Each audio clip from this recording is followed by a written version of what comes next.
What's up YouTube, it's ZapdosTCG here. We're at episode 14 now, and this time we're gonna take a closer look at Beartic from the Emerging Power set.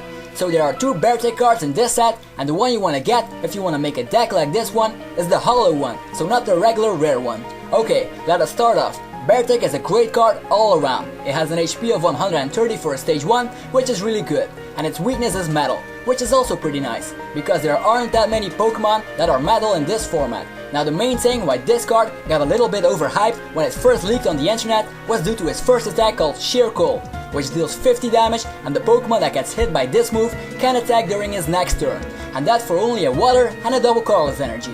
Well, the only bad thing in this format is that Yanmega Prime, Gengar Prime, Mew Prime, and many more Pokemon with free retreat are out there, which means that they can just retreat for free and attack with another Pokemon. And Zoroark can even use your own attack against you. But the good thing is that there are also Pokemon like Ambor, Magnezone Prime, Rayquaza Deoxys Legend, and others with a big retreat cost. So that attack will be most effective against those Pokemon, because the only way you can get out of the Sheer Cold block is by evolving or using Switch. And that's why you want to put in Vileplume in this deck, because then your opponent is also in a trainer lock, so that will be perfect if you're playing against Pokemon with a big retreat cost. Then they can't use any item cards, and they're completely stuck if they don't have the necessary energies to retreat. Now let us take a look at its basic form, Chubchoo. Chubchoo isn't bad actually. It has an HP of 70 for a basic, which keeps it out of range of any snipe attack. That means you can build up your Chubchoo safely when you have Vileplume out, because they can't use Pokemon Catcher to drag him out, so the only way your opponent is gonna get rid of those is by sniping them, and with an HP of 70, you can't complain. Another good thing about Beartic is that it's a stage 1 Pokemon, which is really easy to get out, and it's also a water type, meaning it can KO Donphan Prime, Typhlosion Prime, Reshiram, Ambor, Ninetales, and probably more Pokemon in this format, which gives them a great advantage. I don't know yet if this card is gonna make it to tournaments, because Yanmega Prime is still incredibly popular and people might be afraid to use Beartic due to that reason. But other than that, this card can be really great. It doesn't take that long to set him up, just place a Chubchoo on the bench, give him a double colorless energy, and next turn you evolve and give him a water energy, and he's good to go. So it only takes 2 turns if you have a double colorless energy in your deck, so that's pretty fast if you ask me. Now to other cards that could work really well in this deck. First up we have Feraligatr Prime. With his Pokepower, you can give as many water energies to your Pokemon as you like during your turn, which means when you have this card out and you have some Beartic sitting on the bench, you can build them up like crazy. So then you'll have multiple Beartics in case one gets knocked out.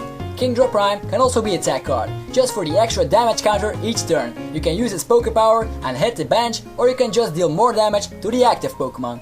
And you could also put in Junichi, which is a great choice, just because imagine you attack with Beartic and your opponent's Pokemon gets stuck, and it has too much HP to knock him out, meaning that you have to do Cheer Cold at least 3 times to knock it out. Well, you can just use Junichi after you've done your Cheer Cold once and evolve the Pokemon to knock it out. This method will only work if that Pokemon was evolved with a rare candy. But still, getting rid of Magnezone Primes, Gothitels, or others with a single blow of Junichi is always nice. And I think putting in a Zekrom could be nice for late game, when you need to attack with heavier damage. And that's it for another deck analysis this week. Now to Poke News. Well, there's lots of stuff I want to talk about this time. First up are some promo jumbo cards that have been released. Snivy and Zoroark. They both have the 3D sort of looking to the cards, and the Snivy is just ridiculous. With an HP of 200 and an attack that deals 100 damage, that's just crazy. But yeah, they're jumbo cards, so you can't use them in a regular deck. Imagine yourself if you could use a Snivy with 200 HP. Who the hell would want to evolve that Pokemon?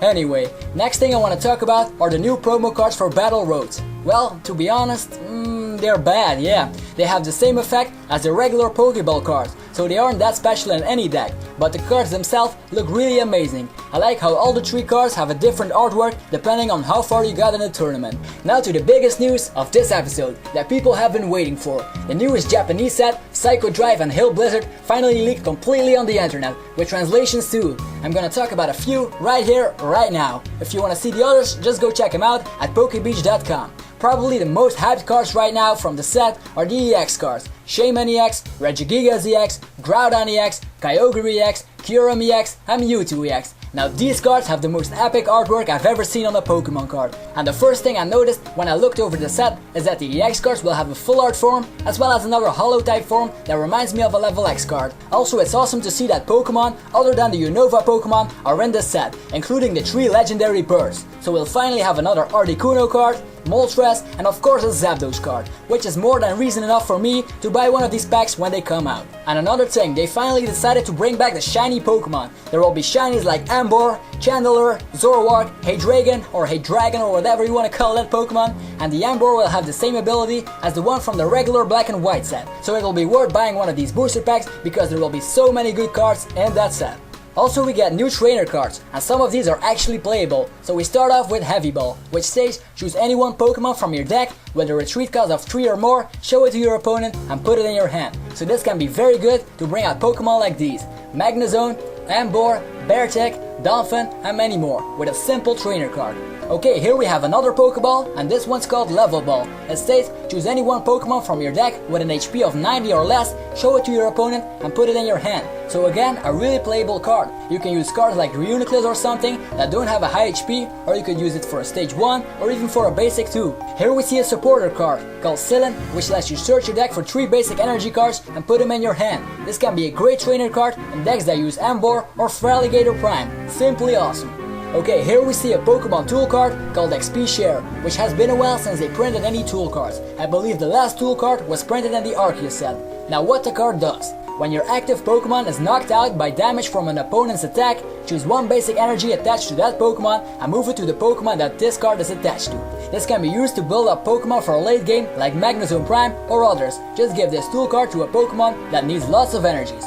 Now to Stadium cards. Sky Arrow Bridge is the first one, and this card has this meaning: each player's basic Pokemon has its retreat cost lowered by 1 energy. This is great news for all the legendary Pokemon out there, meaning some of them will have 0 retreat like Thundurus or Tornadus, and others have it much easier like Zekrom or Reshiram, who only need 1 energy to retreat then. And the other Stadium card is Pokemon Center, which is a Stadium card that states once during his or her turn, each player may choose one of his or her benched Pokemon and restore his HP by 20. And this could work really in your favor if you're playing a deck with Reuniclus in it. That way each turn, 20 damage disappears on your side of the field, which makes these trainer cards pretty nice and unique because they aren't any reprint of some older trainer cards. They did make a reprint of the double Carless energy though, but that doesn't matter because that way it'll be easier for players to get the double Carless energies they need for their deck without having to buy Heart Gold or Soul Silver packs. And the last thing I want to mention is Prism Energy, and if that energy is attached to a basic Pokemon, it provides 1 unit of every type of energy, which is also really great for legendary Pokemon again.